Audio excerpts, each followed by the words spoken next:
July 18, 2014. The calm and peaceful tranquility of the day has just been disrupted by the squawk of a panicked report over the radio. Civilians in danger. Urgent assistance required. The park ranger hears the screams carried through the trees by the wind a second later, already hurtling his way toward the location given by his colleague. Something is very, very wrong. Usually nothing like this happens at Crater Lake National Park. His mind starts racing as fast as the Jeep he's driving, a brain entering survival mode, trying to predict every possible danger. A forest fire? It was still daylight. He'd have seen the smoke. An animal attack?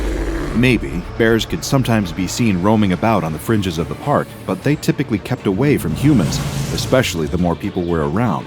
And today, in the midst of July, there were plenty to ward off any strays. Every attempted prediction only raised the same question. Just what the hell was going on? Approaching the tree line, one of the other rangers waves down the car. She's armed. If the vagueness of the report hadn't been troubling enough, seeing another park ranger with a shotgun in her hands certainly was. They were in bear territory. It wasn't unheard of for one of them to occasionally need a gun to ward the bears off, but that was a rarity out at Crater Lake. Slamming the brakes and leaping out of the Jeep, the park ranger rushes towards his colleague as she takes cover behind a nearby tree. He immediately asks her what the situation is, but she urges him to be quiet. There's something out there with them, she tells him in a whisper, racking a live round into her shotgun. When the park ranger asks what, the other ranger shoots him a look. Her eyes say it all. She's terrified and confused. This isn't just a wild animal on a rampage or frightenedly defending its territory and cubs. She has no idea what it is. She can't even believe she's seen it, let alone start describing it. Twigs snap under the foot of something, causing the other ranger to raise her shotgun, leaning out from behind the tree in the direction of the noise. She scans the space a few feet beyond the barrel. Nothing. The park ranger takes a look for himself, not exactly eager to see what it is, but unable to fend off his own curiosity. He spots something, nothing more than a shape passing between the trees, almost mistaking it for a branch simply moving in the gentle breeze. He taps on the other ranger's shoulder and alerts her. Whatever it is, it's close, and it seems to be walking like a man. The other ranger looks. In a second, she raises her shotgun and fires. A blast of buckshot erupts from the barrel, causing a deafening, high-pitched ringing in the park ranger's ears. He doubles over, clutching his ears as the sound becomes physically painful, not realizing his colleague fumbling as she grabs a fresh cartridge, or the thing staggering towards them. That is, until he looks up, the moment his hearing returns. But before we go any further, I have a question for you. Does something feel wrong with you? Is something interfering with your happiness or preventing you from achieving your goals? Regardless if you have a clinical mental health issue like depression or anxiety, or if you're just a human who lives in this world who's going through a hard time, therapy can give you tools to approach your life in a very different way. And that's why I'm excited to tell you about today's sponsor, BetterHelp. BetterHelp's mission is to make therapy more affordable and more accessible, and this is an important mission because finding a therapist can be really hard, especially when you're limited to the options in your area. BetterHelp is a platform that makes finding a therapist easier because it's online, it's remote, and by filling out a few questions, BetterHelp can match you to a professional therapist in as little as a few days. It's easy to sign up and get matched with a therapist. There's a link in my description. It's betterhelp.com/DrBob. Clicking that link helps support this channel, but it also gets you 10% off your first month of BetterHelp, so you can connect with the therapist and see if it helps you. And because finding a therapist is a little like dating, if you don't really fit with that therapist, which is a common thing with therapy, you can easily switch to a new therapist at no additional cost, without stressing about insurance, who's in your network, or anything like that. So if you're struggling, consider online therapy with BetterHelp. Click the link in the description or visit betterhelp.com/DrBob. Thank you again, BetterHelp, for supporting this channel. Now back to the bizarre creature in the forest. It's like part of the forest has come to life and assumed the shape of a human being in order to attack them. Roots cover its body, sealing up the space where its eyes would be. Oregon-beaked moss coats its arms and hangs off it like it's been draped in a sheet of yellowy-green plants. The creature is horrible to look at, and yet it looks lost. It stumbles, arms outstretched like it's trying to blindly feel its way around, and the park ranger realizes it can't see. Another cartridge clicks into the shotgun tube, pulled back the chamber by the slide of the pump, and the other ranger raises the weapon, steadying her aim so as not to miss this time. Her sights line up, the mossy monstrosity sitting in the center, and her fingers squeezes on the trigger. An unexpected force from below pushes the barrel of the shotgun upwards, pointing it towards the treetops. Another ear-splitting blast rings out, sending nearby birds flying from their nests in panic. The park ranger keeps the weapon pointed up, despite his colleagues' protests to let go of her gun, or the drops of blood dripping out and trailing down his neck from his own eardrums.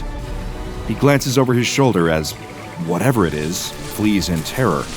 Startled by the shotgun blast, it runs away between the trees, knocking into some as it moves with uncertainty. Minutes later, a team of other rangers arrives, declaring that they're taking over the search effort for the creature that was found lurking around Crater Lake National Park. These rangers seem off.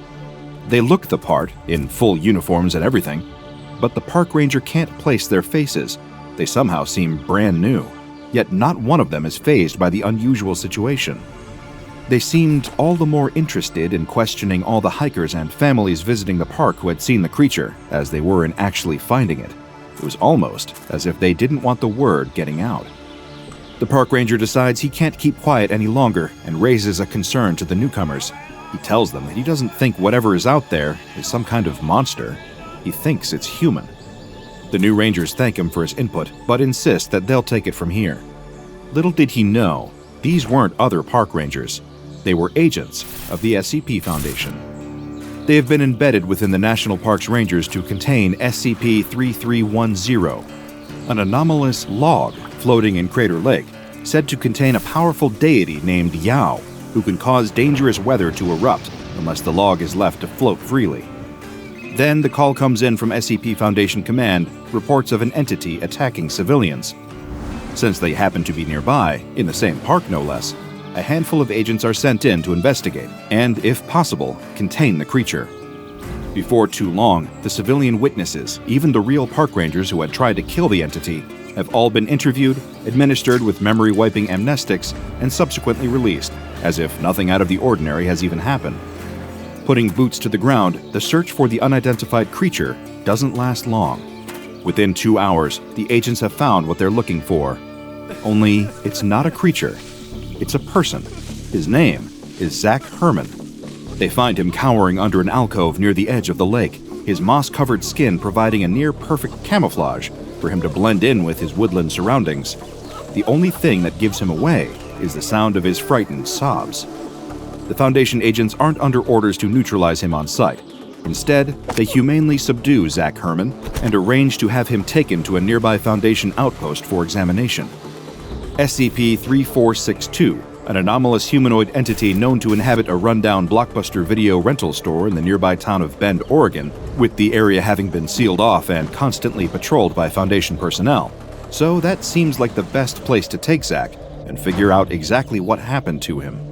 Upon closer examination at the Foundation outpost, it's discovered that Zach Herman has a number of unidentified roots growing through both his skin and internal organs. Given the danger to his life that this poses, he's rushed into an operating theater to undergo emergency surgery. 18 hours pass as the Foundation tries to save the man's life. At this time, the surgeons decide that it isn't wise or possible to remove all the roots at once, so instead, they focus on clearing the ones that had grown within and over his eyes, nostrils, ear canals, and throat. Another 7 hours of intensive surgery pass, and Zach Herman is still alive. He's not cured, but the roots covering much of his face have at least been cleared. After stabilizing, it's then that he's transferred to Site 56, where the Foundation intends to conduct further operations to remove the growths from his body, as well as ask Zach questions about what happened to him. They're still baffled as to what caused his anomalous mutation into a moss monster. Just where had these roots come from? And what exactly was SCP-7185? Researcher Charlie Canley is tasked with conducting interviews with the subject, Zach Herman, between his various procedures, and she wastes no time in unearthing his story. Oak Ridge, Oregon, 60 miles north of Crater Lake National Park, where Zach will eventually be found. That's where he describes the horrific mutation taking place. Given that the roots would grow over his eyes, his vision impaired, he has no idea where he's going, until he eventually winds up in Crater Lake. Scared, alone, and changed beyond recognition. And as he describes it, he wasn't the only one. Shortly before his own mutation, Zach mentions witnessing the same happening to Kellen Herman, his husband.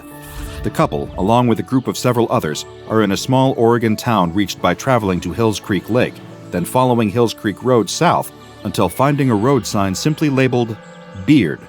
The place has spent 70 years in ruins, abandoned, and left to be overtaken by the elements.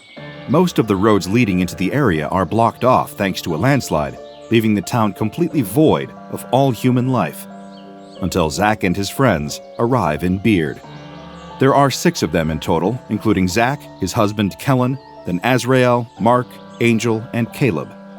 Answering an ad on Craigslist, the group has come to Beard after being hired by a man named Sean to scavenge through the abandoned town, collecting anything that could potentially be of value. Scrap metal and intact valuables, as long as they can be resold, are worth holding on to. While the group searches, Sean delivers food and supplies to them once per month. One thing that they hope for each time, but never seem to get, is something to drink in their downtime. So on a whim, while exploring an abandoned factory they come across, Zach looks for an alternative source of beer for the group to enjoy. What he finds is an unusual blue machine. Pulling levers on it, he finds that it dispenses samples of a surprisingly green liquid. Of course, none of the group immediately drinks it. Not until Angel finds an old journal with entries dating back to the 1930s. It describes the owners of the factory giving the liquid to their workers and only ceasing the practice after the workers stopped getting drunk. Taking that to mean the liquid was safe to drink, the group decided to each take a swig of the green. Initially, none of them feel any change. It's actually rather anticlimactic, at least at first. Soon after, however, they start to feel energized, more alert, and awake for much longer without feeling the usually expected fatigue that would bring. It even helps them search through parts of the town quicker, something they're all grateful for. After a week, not one of them even feels the need to sleep. They were even healing from injuries faster, small cuts were sealing in minutes, bruises clearing entirely almost as quickly as they formed. After about a month, the negative side effects start. They start manifesting as small symptoms, the group experiencing various bodily aches that gradually become far, far worse. It affects each of them differently too. Zach starts to experience a tightness in his chest, while Caleb develops a bad fever that leaves him barely able to function. Mark and Angel's hair starts falling out in thick clumps too. Soon after, the same is happening to Caleb. His symptoms are the first to worsen. After his hair falls out, his skin starts to do the same. It keeps peeling away, turning red. Then, Sean arrives in Beard. According to the information given by Zach in his interviews with the Foundation, their employer would routinely drive to the town every 3 months in order to pick up anything valuable the group has recovered.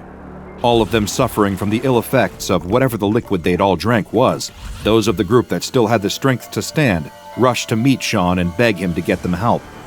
Upon taking one look at them, he drives away, abandoning them. 4 days after Sean left them there, the sleepless group is startled by screaming in the night. It's Caleb, and he's on fire. Panicking, the others try to help, pouring water on him to douse the flames. It seems to work, but it's only a few minutes before the fire starts up again. They even try taking him to the creek that runs through the town, but submerging Caleb in the water only causes his skin to form massive blisters that painfully burst. Keeping him under didn't work either. He kept needing to come up for air, and breaking the surface, he started catching fire again the second he was above water. There was nothing they could do to save him. He just kept burning. Caleb is the first of the group to die. It's not clear when this occurred. Investigating the area, the Foundation recovers fragmented journal entries written by Azrael, in which the others all attribute Caleb's death to him having a weak immune system. But normally, diseases don't cause people to spontaneously catch fire. By the morning, he is almost completely burned, leaving only a charred corpse that the group buries by the factory. Following Caleb's death, Zach is forced to leave. The others blame him for Caleb's death, and he does as well. He intends to find some other way of getting help for the rest of the group. Kellen joins him, and the couple leave Beard together. Meanwhile, Angel, Mark, and Azrael search for their own way out of the town, but to no avail. Hardly any of the roads are accessible on foot, and those that are just lead to abandoned properties on the woodland outskirts of Beard. According to Azrael's journal entry, they then refocused their efforts towards finding a cure for whatever it was they had drunk. It's not much more successful. During Zach and Kellen's absence, Mark is the next group member whose symptoms start to get worse. His hair was almost entirely gone, and soon, rashes started to form over his skin before peeling away. Immediately, he and the other two start to fear that what happened to Caleb might be about to happen to Mark, too. Their only plan is for Mark to stay out in the snow if he starts catching fire in the same way, since, by this point, winter had reached Oregon.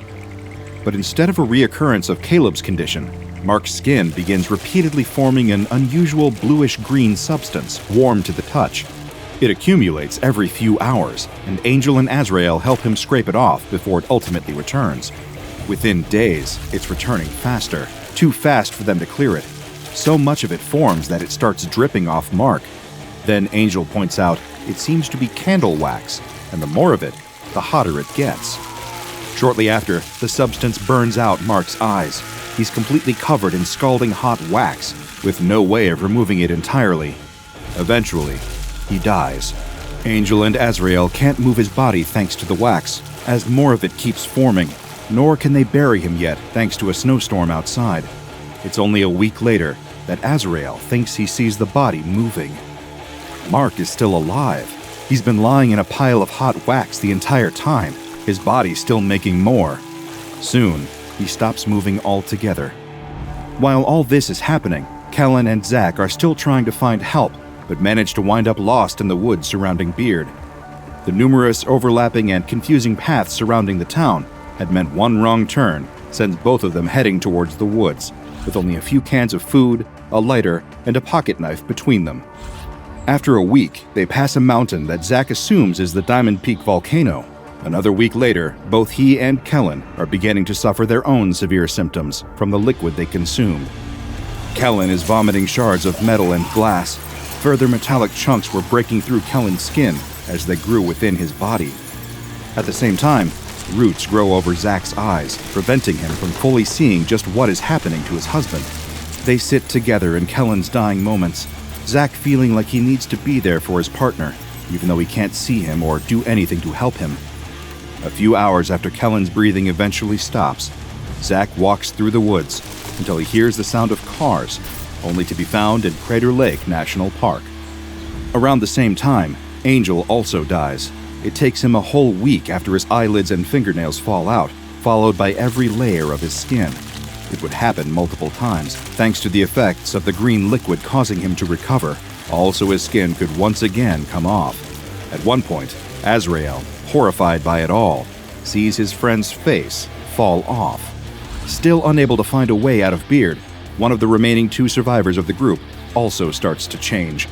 Bumps form under Azrael's skin, eventually causing his hands to become swollen and preventing him from moving anything below his chest. Aware of his impending fate, he stashes the journal he's been writing in inside a backpack and leaves it for whoever finds them. The Foundation is able to recover the bodies of Azrael, Angel, Mark, and the buried remains of Caleb within Beard, but they decline to share this information with Zach. Sean's identity is confirmed to be that of Sean McDougal, and Foundation agents are sent to interrogate him. They aren't able to ascertain any valuable information from him, so instead amnesticize him. Anything saved on Sean's devices relating to the location of the town of Beard, the group he hired to scavenge there, and the $46,000 he'd made from the scavenged goods are all seized. SCP-7185 consists of two elements. The first is an unidentified machine that was uncovered by Zach Herman and his friends in an abandoned factory in the Southern Cascadian Mountain Range of Oregon.